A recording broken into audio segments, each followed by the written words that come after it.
तो ये एक बात ध्यान रखना, जैन दर्शन में ये नहीं मान्यता है। किसानों के द्वारा या जो कृषक या खेती बाड़ी करते थे उनके द्वारा ये कार्य होता था। अब इसको जैन दर्शन में प्रवेश इसलिए कर गया ये आप लोगों के यहाँ कि अलग अलग जैन दर्शन में मानने वाले, जैसे अलग अलग आप लोग अलग अलग उससे हैं। जैसे यहाँ पे प्रचलन में आपके यहाँ विशेष तौर से पहले ही बताया था कि जैन अजैन में विवाह पद्धति होती है आपके यहाँ। जैसे वैष्णव अग्रवाल, जैन अग्रवाल, श्वेतांबर अग्रवाल, तो आप तीनों अग्रवाल होने के कारण आप में रोटी बेटी का चलन होता है। तो बेटी आप लेते हैं, तो लेने के कारण वो जो वैष्णव दर्शन से यहाँ आई है, तो वैष्णव दर्शन की उनकी पद्धति यहाँ पर आने से ये प्रचलन में आपके इसमें ये आई है। तो विशेष तौर से ध्यान रखो आप, चूंकि जैन दर्शन अपने एक स्वतंत्र दर्शन है, तो उसमें सम्यक दर्शन का बहुत बड़ा महत्वपूर्ण स्थान है। इसलिए कभी भी इस हिंसा का समर्थन आप लोग नहीं करना, ठीक है ना? इस बात का आप ध्यान रखना। शांति से सुनो, कहाँ है ध्यान आपका? इधर देख के सुनो, सब लोग शांति से सुनो, तब तो आपको समझ में आएगा मैं क्या बोल रहा हूं, ठीक है?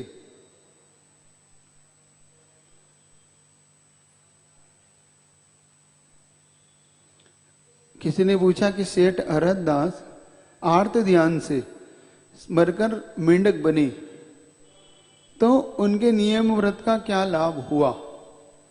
दो चीजें इसमें आपको देखने वाली बात थी कि सेठ जी ने जो नियम लिया था, उन्होंने नियम लिया था कि जब तक दीपक में घी रहेगा तब तक मैं इस स्थान को नहीं छोड़ूंगा और अपनी सामायिक को करूंगा, है ना? अब सेठ जी ने नियम तो ले लिया। अब नियम लेने के बाद पत्नी ये गलती कर गई कि इनका दीपक बुझ ना जाए, इसलिए वो बार बार घी डालती रही। अब डालती रही, इधर सेठ जी की सामायिक चलती रही, इधर उनको प्यास सताने लगी।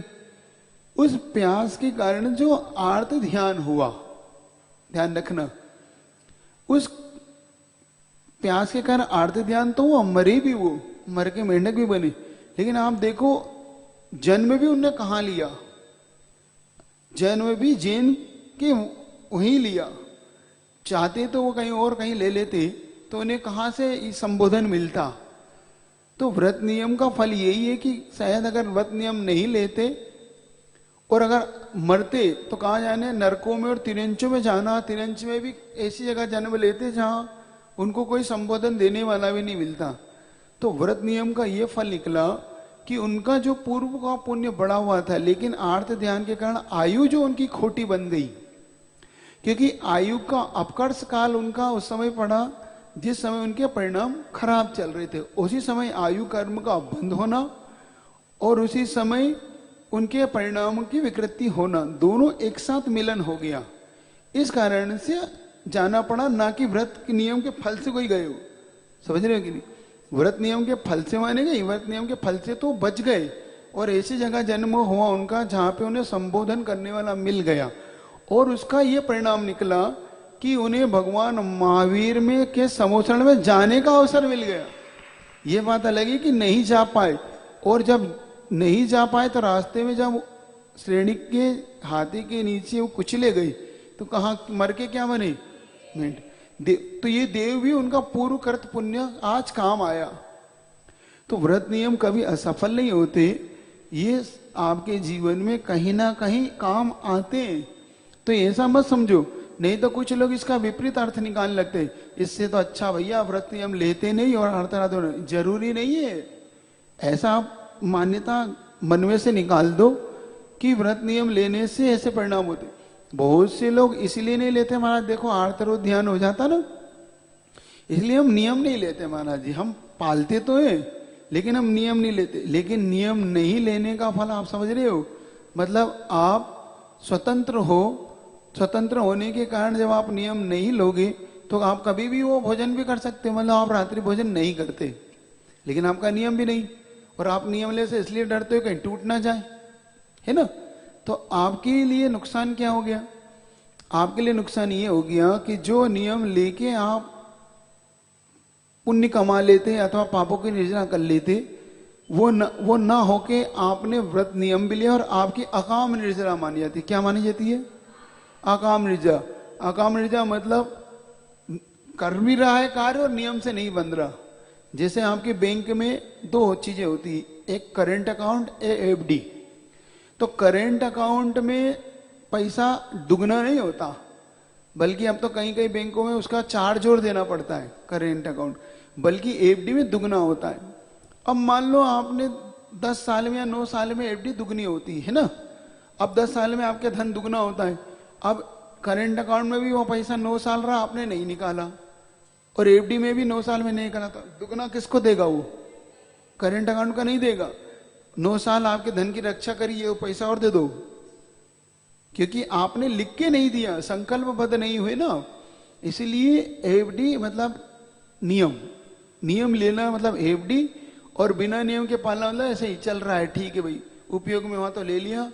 अब करंट अकाउंट का नियम है कि 1 घंटे बाद भी निकाल सकता है, इधर दिया उधर निकाल लो। एफडी में ऐसा, इसीलिए व्रत नियम का यह परिणाम फल होता है कि कम से कम आप नियम ले लोगे। अब उसमें महाराज कोई दोष हो गया तो दोष के लिए कहीं ना कहीं प्रायश्चित होता है। आप प्रायश्चित हो लिए इसलिए नियम नहीं तोड़ना, नहीं तो आप अकल लगन लग जाओ कि देखो आप महाराज प्रायश्चित की बात आई थी ना, हमने इसलिए नहीं, हो गया कोई बात नहीं, प्रमाद से कसाई के वशीभूत कोई हो गया कार्य, तो उसके लिए आप फिर नियम को वापिस कर सकते है ना। और आचार्य संबंध स्वामी ने जितना नियम ले लिया, मान लो आप प्रतिमाधारियों के लिए कल भी बताया था, उन प्रतिमाधारियों की मुनिवत कहा है, जितना जितना उन्होंने परिमाण या जितना जितना पापों का त्याग कर लिया मुनि के समान हो जाता है। इतना फर्क है नियम का। तो नियम का लाभ ये, कभी भी इसकी तुलना नहीं करो। तो सेठ जी ने जो नियम पाले थे उसका फल ये निकला कि उनके जीवन में आगे जाके समुसरण जैसी विभूति उस तिरंच अवस्था में भी मिल गई। तो ये व्रत नियम के परिणाम का फल है। क्या आपने भी आचार्य जी के व्रत माता पिता के साक्षी में लिया था? मतलब आचार्य जी के हमसे पूछ रहे हैं प्रश्न, ये ऐसे ही प्रश्न लग रहा है मुझे। आपने भी मतलब हमसे पूछ रहे हैं कि हमने माता पिता की साक्षी में लिया था कि नहीं। हमने व्रत लिया नहीं लिया, आपको लेना हो तो आप तो जाओ ना। आप चिंता मत करो, आचार्य महाराज तो परीक्षा तो करते ही हैं। आप साक्षात्कार हो चाहे ना हो, लेकिन उनका अगर दृढ़ विश्वास हो तो बिना माता पिता के भी दे देते हैं।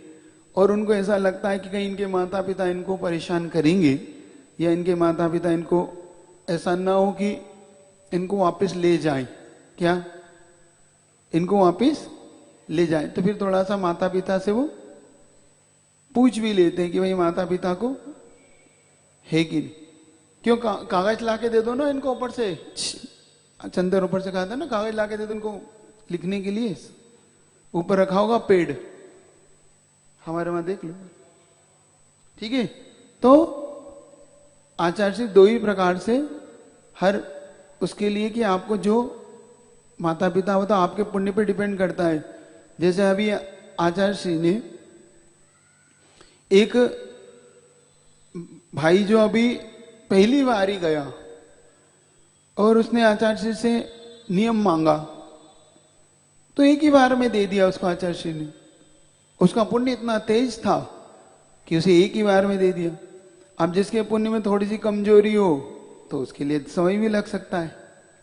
तो हमें कैसे दिया, आप ये पूछना चाहते हो तो एक अलग बात है। इस बहाने से आप अगर ये पूछना चाहते हो कि हमें व्रत कैसे मिला, तो हमें तो व्रत कम से कम 9 दिन बाद मिला। हम आचार्य श्री के पास नेमावर में आचार्य श्री थे, 1999 की बात है, जब आचार्य महाराज ने उस समय 23 दीक्षाएं दी थी। तो 23 दीक्षा देने के बाद आचार्य श्री वहीं पे नेमावर ही विराजमान थे। तो नेमावर में आचार्य श्री ने हम विराट सागर जी और एक और मुकेश भाई हैं ब्रह्मचारी जी, वो नेमावर में अभी, तो वो लोग तीनों लोग हम लोग आचार्य श्री के पास गए थे उस समय व्रत लेने के लिए। तो आचार्य श्री ने पहले तो सारी बातें पूछ ली कि भाई कौन है, कहाँ से आए, क्या। फिर वही माता पिता को बुलाओ। तो उसके लिए 9 दिन लग गए थे बुलाने में। फिर बड़ी मुश्किल से कोई आया, सदस्य, घर के सदस्य आए, फिर उन्होंने आचार्य श्री के सामने हाँ भरी तब जाके आचार्य श्री ने, आचार्य श्री को सिर्फ समर्पण देखना होता है कि भाई परिवार वाले या स्वयं लेने वाले भी कितना मजबूती से लेना चाहते हैं। तो जिनको भी लेना कोई बात नहीं, आप दोनों तरफ से पुरुषार्थ करना माता पिता के लिए। और अगर माता पिता ने प्रश्न पूछा है, 2 लोग पूछते हैं, एक तो लेने वाला पूछता है कि महाराज हमें माता पिता के बिना मिल जाएंगे, और एक माता पिता पूछते हैं कि हमारे बिना दे तो नहीं देंगे 2 तरीके से प्रश्न होते हैं ना। तो ये हो सकता है दोनों माता पिता का भी अगर हो तो चिंता मत करो, तो लेने वाले का पुण्य पे सारी चीजें डिपेंड करती है कि उनके माता मतलब आचार्य श्री कैसा के ले लेते। नारायण वगैरह होते तो वो नियम से नरक जाते, तो उन्हें महापुरुष में क्यों? महापुरुष इसलिए लिया कि एक तो ये नियम से आगामी गौ में मोक्षगामी ही होते। भले तत्काल में ये लोग अर्धचक्री होकर लक्ष्मी के धन के वैभव के चक्कर में और निदान बंद से, चूंकि इन्होंने पूर्व में निदान बंद करके इसको पाया था, जो ये पद पाया जाता है निदान बंद से पाया जाता है।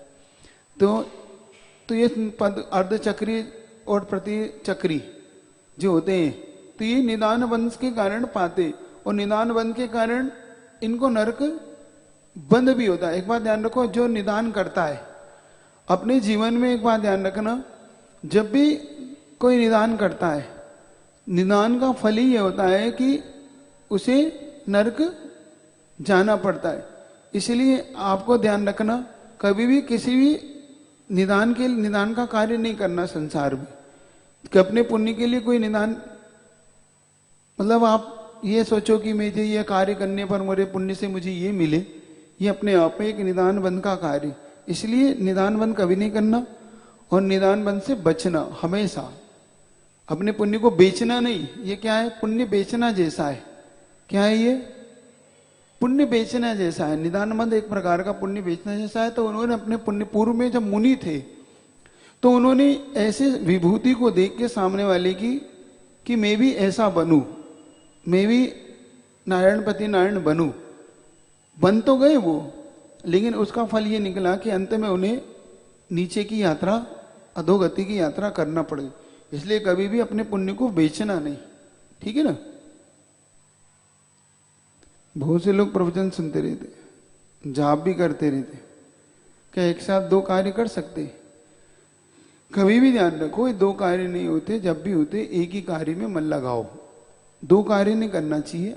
बहुत से लोग ऐसा करते, मैंने देखा कि प्रवचन भी सुनेंगे, जाप भी कर लेंगे, शांति धारा भी देख लेंगे, एक से भक्तामृत सुन लेंगे, एक से तत्पाठ से सुन लेंगे। ऐसा होता है बुंदेलखंड में बुंदेलखंड में या सभी प्रचलन जेएनयू में क्या करते हैं, हाँ तुम शांति धारा शुरू करो, हाँ तुम भक्तामृत शुरू करो, तुम तत्पाठ शुरू करो, और मेरी पूजा चल रही है इधर। तो ये बहुमुखी प्रतिभा के धनी लोग होते होंगे वो, जो एक साथ सारे कार्य कर लेते। लेकिन ऐसा होता नहीं है। जब भी कोई कार्य उपयोग, जीव का भी उपयोग लगा, एक में लगता है। अपने मन वचन का ये तीनों योग है ना, तो अपना जब भी उपयोग लगेगा किसी एक में लगेगा। ये सिद्धांत है, सिद्धांत का ये नियम है कर्म का, कि जब भी उपयोग लगेगा किसी भी जीव का, एक तरफ लगेगा। तो इससे अच्छा है कि हम एक कार्य को करें। एक कार्य को करने से हमें यह लाभ होगा कि कम से कम हम अन्य कार्यों से बच के, अब हम इधर जाप भी कर लें। एक बार हम सुधा सार जी महाराज जी के साथ उस समय थे, तो ऐसा शांति धारा चल रही थी। अब शांति धारा में अपना क्या काम, मुनि महाराज का, तो उनके साथ हम बैठे, तो हम अपनी जाप करने लगे।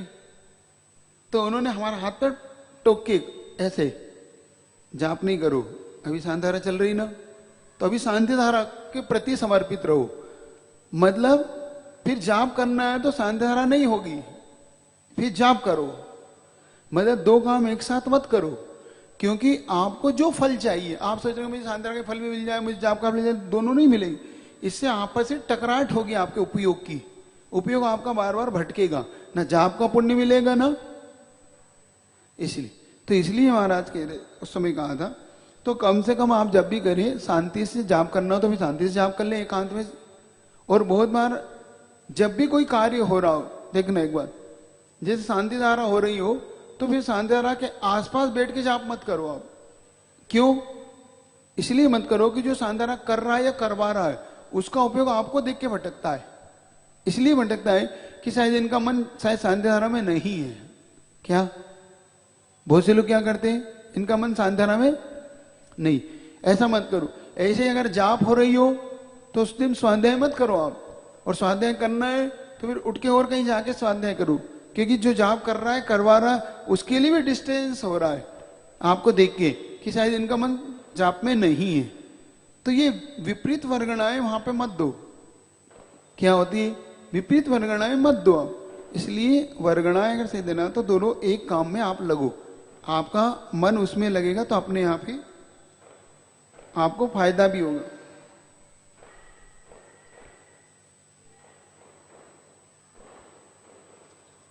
जो लोग बोल नहीं सकते वे मुनि महाराज को आहार का स्वभाव प्राप्त कर सकते हैं क्या?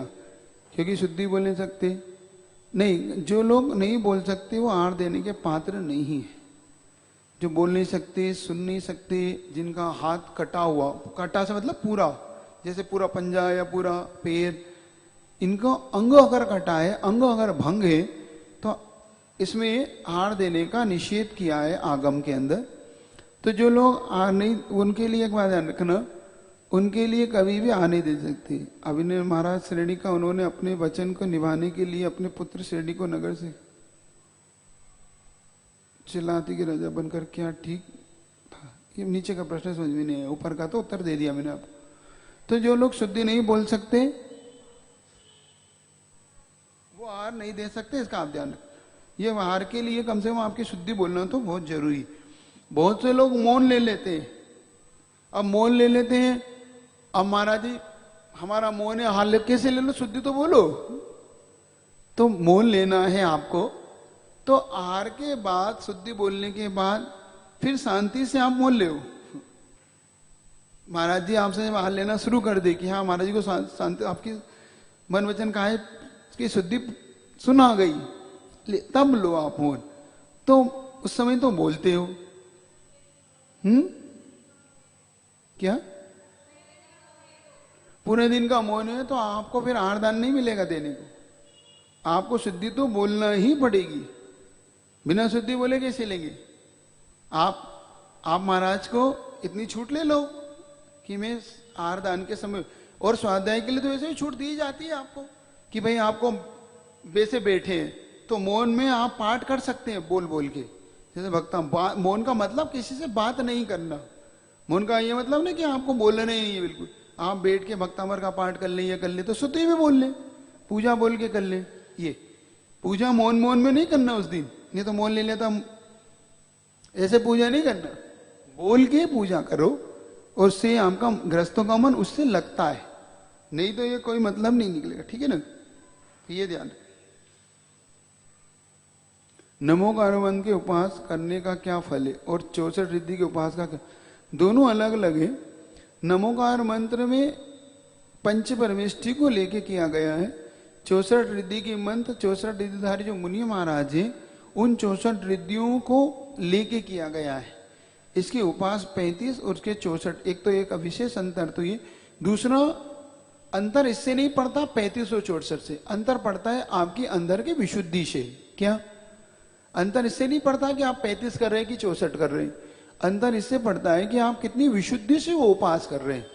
तो जो भी आप उपवास अगर विशुद्धि से करते हैं, अंदर से भर के करते हैं, तो वो नियम से आपको फलदायक होते हैं। इसलिए विशेष तौर से इसके मंत्र भी अलग हैं, 64 रिद्धि के मंत्र अलग है, नमोकार के मंत्र अलग है, पूजाएं अलग है, जिसमें आपकी विशुद्धि बढ़े वो आप विशेष तौर से करें, और उनका फल अलग अलग है। नमोकार मंत्र भी फल दोनों के एक ही सम्यक दृष्टि के लिए तो एक ही होता है, कर्मों की निर्जरा।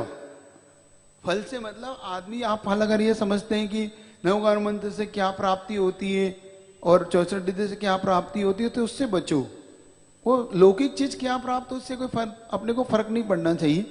अपनी एक सम्यक दृष्टि के अंदर एक ही भाव होना चाहिए कि मेरी कर्मों की निर्जरा हो, मुझे मोक्ष का मार्ग खुले, मुझे क्या मिलेगा इसकी चिंता मत करो। क्योंकि जब किसान खेती करता है तो घास फूस के लिए कभी नहीं करता, उसका लक्ष्य धान होता है ना।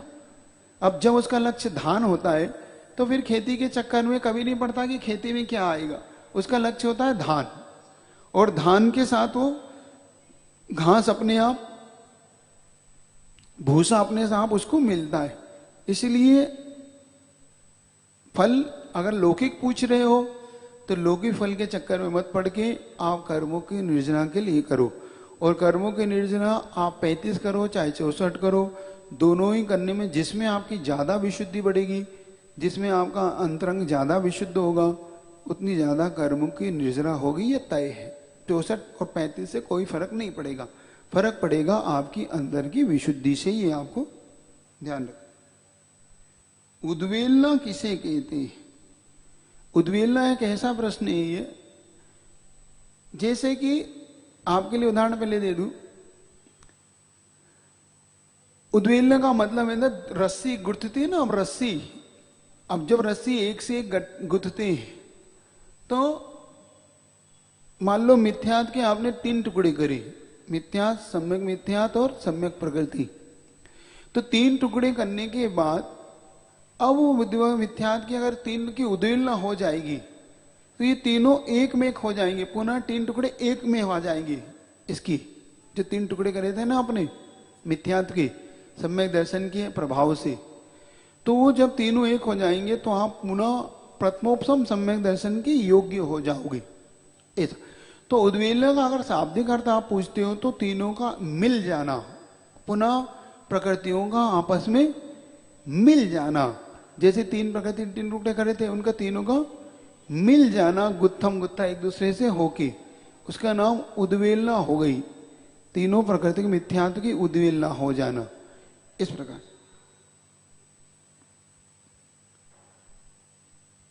अगर नॉन जैन से आने वाला आता है तो उन्हें टाफी देना चाहिए नहीं क्या? आड़ता, आड़ता क्या होता है? अच्छा, ये आड़ता बोलते हैं यहाँ पे। वो अलग अलग लोग आते हैं, कुछ कुछ गा गा के, नवरात्र में कुछ गा के आपसे लेते मांगते। अब टाफी बिस्कुट तो आपका ही त्याग होना चाहिए। जब आपका ही त्याग होगा तो किसी को आप क्या दोगे?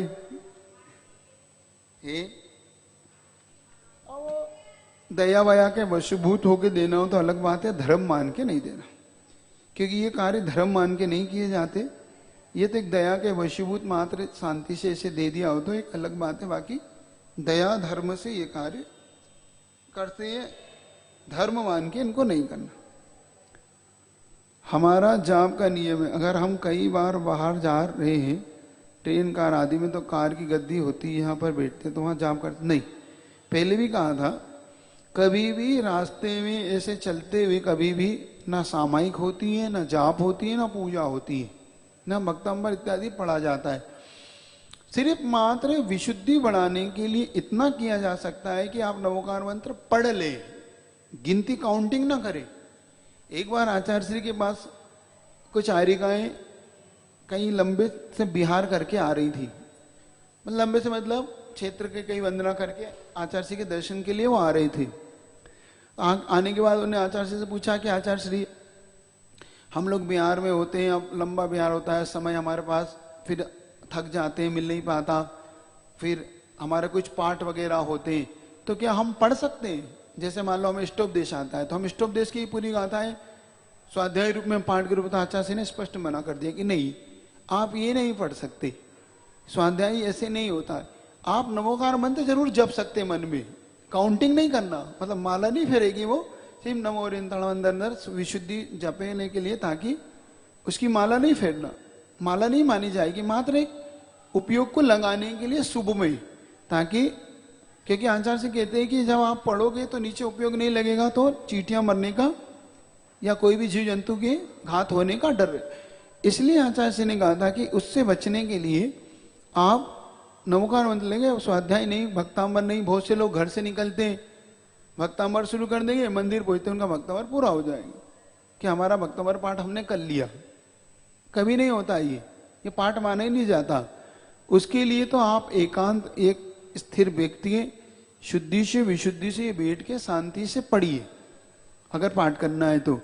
बहुत से लोग यही विधि ठाड़ो के घर से शुरू करते हैं और वहां जाके उनका यही विधि ठाड़ो पूरा हो जाता है, होता है ना, फिर वो सीधी पूजा शुरू कर लेते।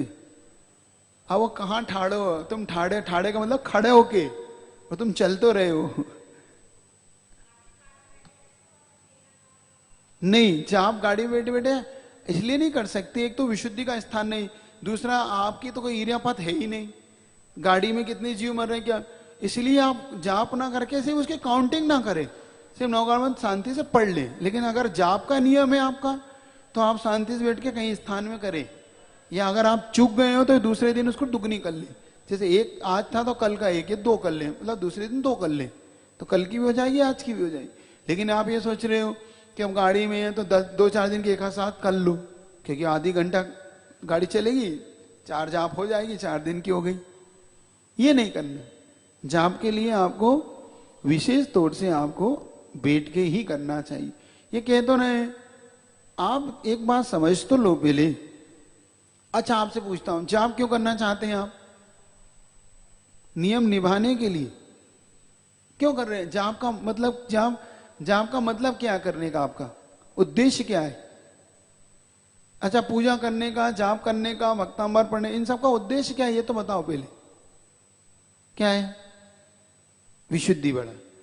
तो ये अपने को निपटाना थोड़ी है, एक औपचारिकता थोड़ी निभाना है कि हमें सिर्फ हमने लेके बैठ गए, हमने जाप कर ली, हमारे नियम निभ गया, चलो महाराज जी भी मान गए, हम भी मान गए और हो गया अपना का। हमारा उद्देश्य ये है ही नहीं। अपना उद्देश्य होना चाहिए कि हम इसमें विशुद्धि बढ़ रही कि नहीं, हमें कर्मों की निर्जरा हो रही कि नहीं हो रही, इसको तो देखो।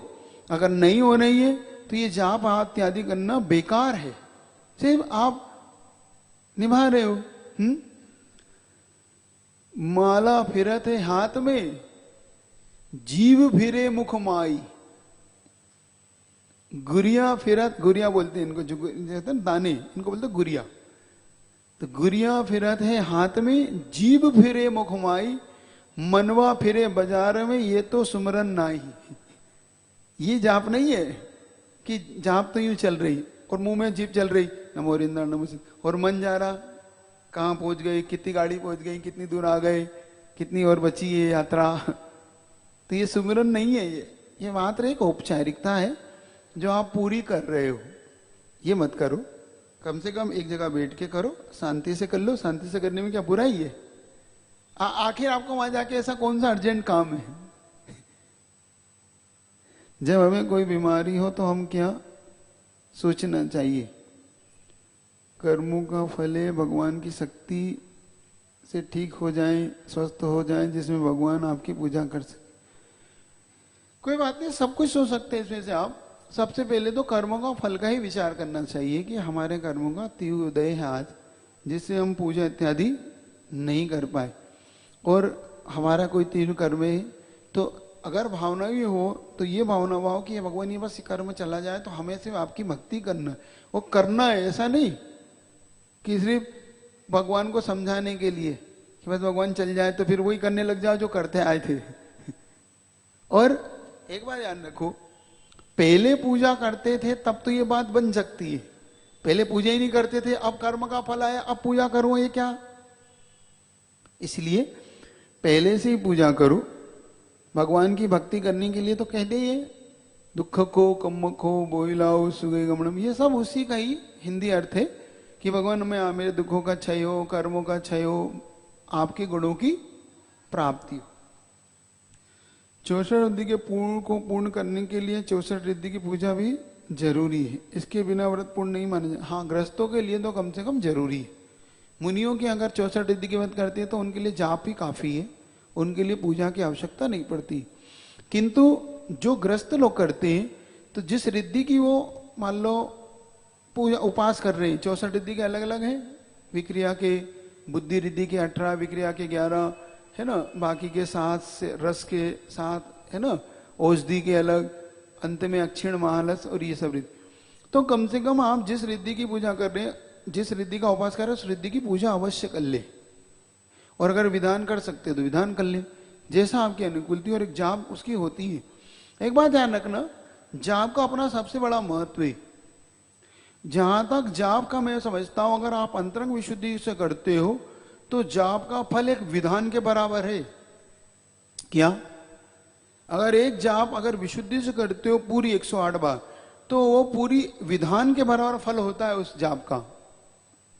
कहीं कहीं प्रमाद करते हैं ना आप लोग कि जाप करें कि पूजा करें, द्वंद्व में फंस जाते हो, जाप करें कि स्वाध्याय करें।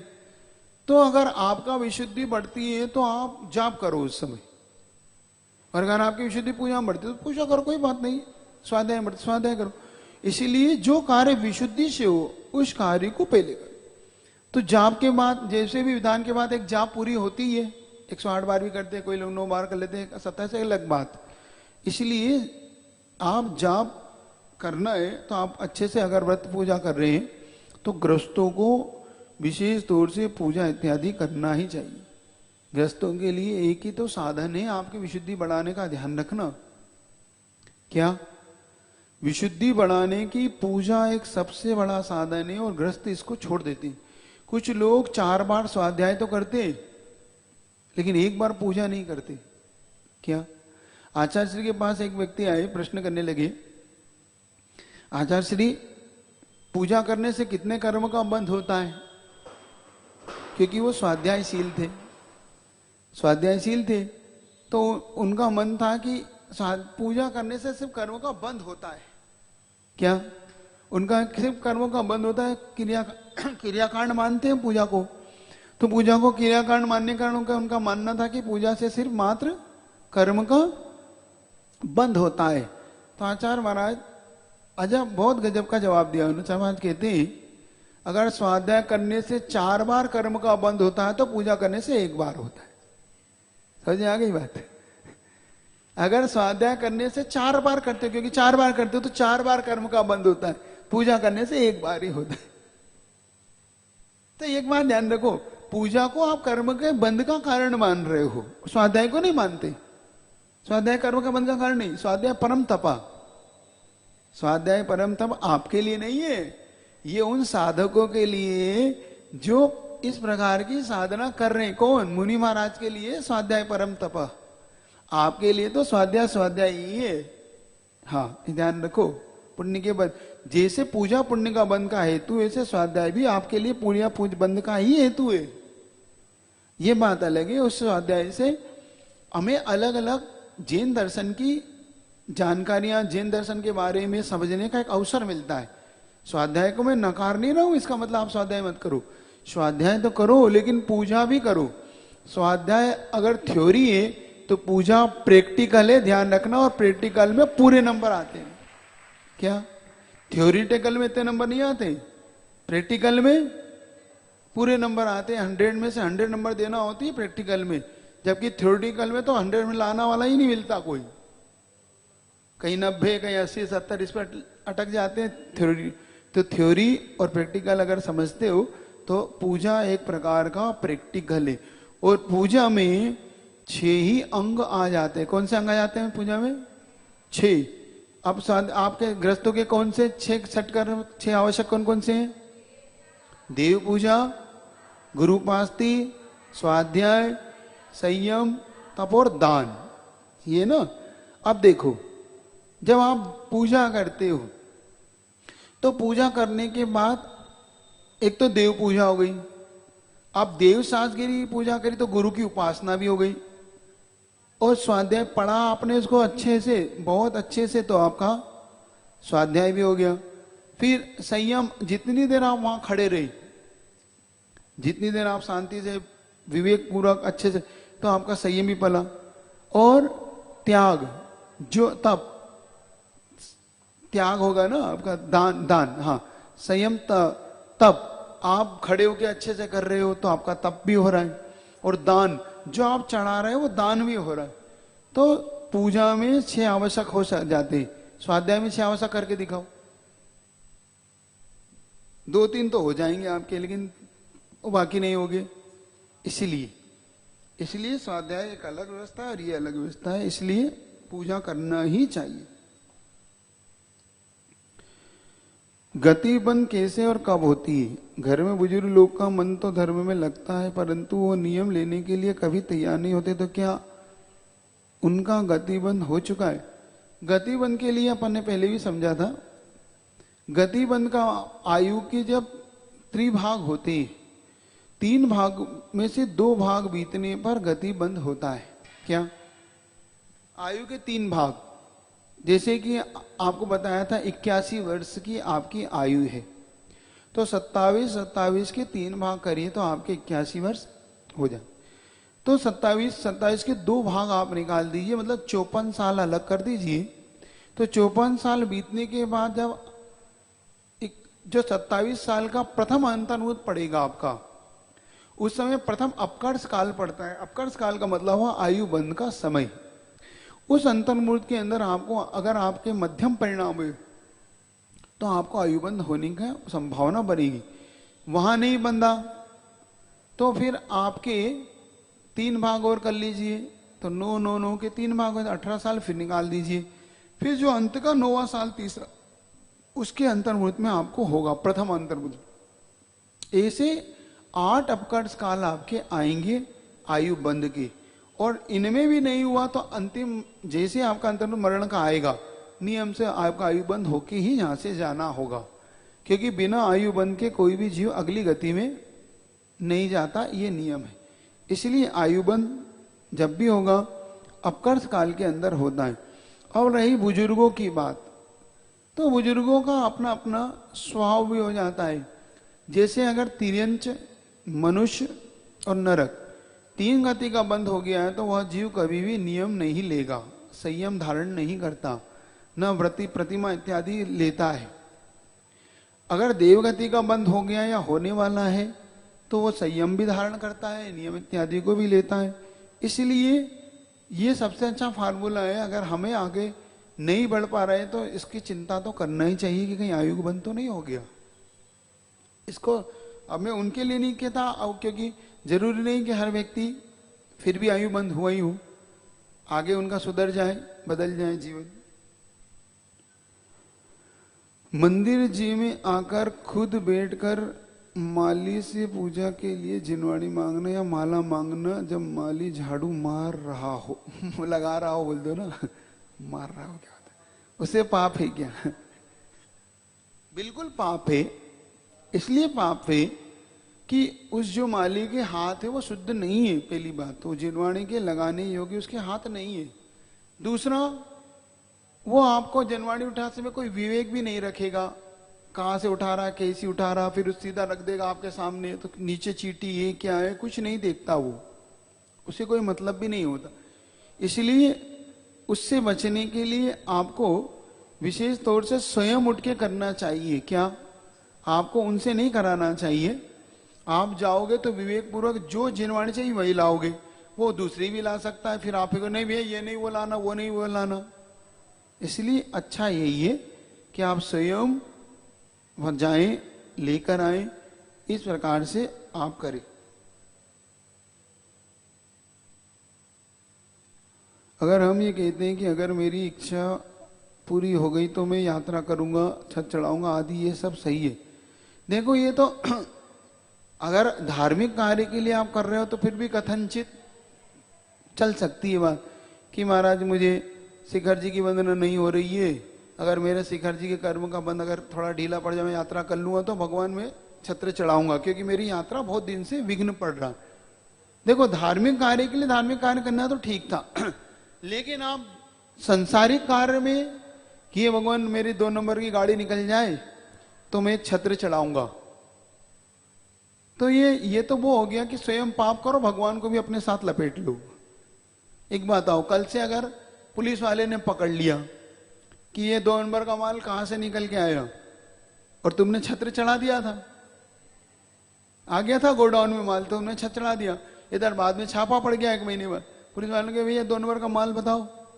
तो तुमने भगवान का नाम तो लेना ही पड़ेगा ना कि भगवान ने इसमें सपोर्ट किया था हमारा 2 नंबर का माल निकालने में, क्योंकि आपने मांग करी थी ना, हे भगवान अगर हमारा माल वहां से बाहर आ गया तो हम तुम्हें एक चांदी का छत्र चढ़ाएंगे। वो निकल गया तो भगवान भी अंदर हो जाएंगे कि नहीं तुम्हारे कारण। चोरी करना और चोरी का साथ देना दोनों अपराध है कि नहीं, है कि नहीं। मान लो यही काम अगर कोई नाके पे बैठा हो कोई व्यक्ति और वो कहे कि नहीं माल निकाल लो सब मैं निपट लूंगा, तो वो भी फंसेगा कि नहीं। ऐसे ही भगवान भी फंसेंगे कि नहीं। बात आ रही नहीं है समझ में आ रही, भगवान भी फंसेंगे ना। इसलिए भगवान को लौकिक कार्य में मत उलझाना, हो सके तो भगवान को अच्छे कार्य के लिए फिर भी ठीक है कि भाई मेरी यात्रा नहीं हो रही, मेरे उपास पूर्ण हो जाएंगे, तो ये करना है अलग में, इतनी रखो आपका समय हो।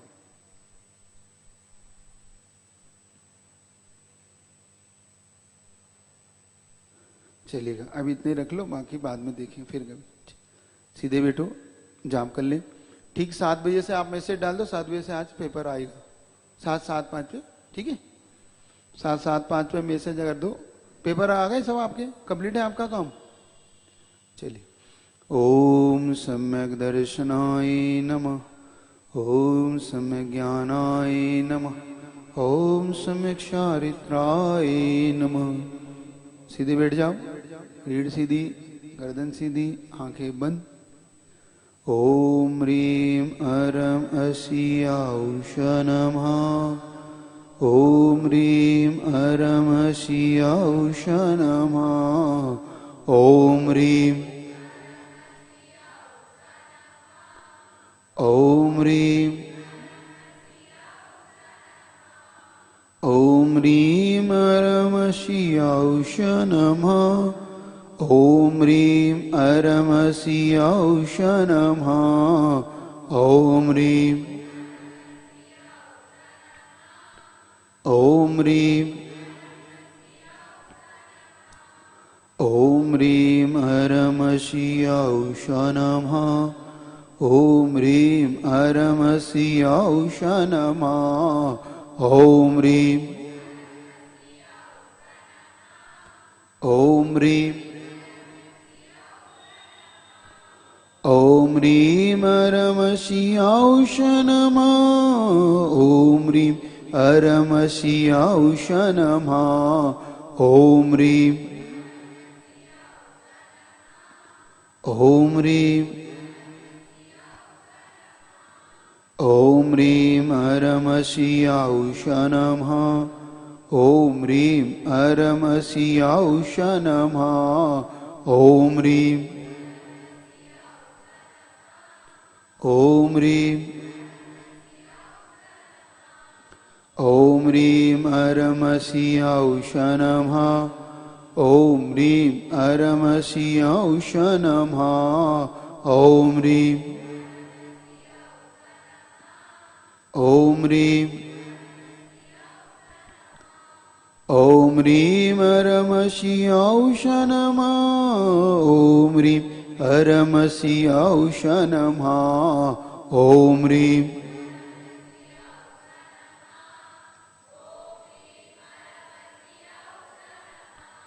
ओम ह्रीं अरम असियाउष नमः, ओम ह्रीं अरम असियाउष नमः, ओम ह्रीं, ओम ह्रीं, ओम ह्रीं अरम असियाउष नमः, ओम ह्रीं अरम असियाउष नमः, ओम ह्रीं, ओम ह्रीं, ओम ह्रीं अरम असियाउष नमः, ओम ह्रीं अरम असियाउष नमः, ओम ह्रीं, ओम ह्रीं, ओम ह्रीं अरम असियाउष नमः, ओम ह्रीं अरम असियाउष नमः, ओम ह्रीं, ओम ह्रीं,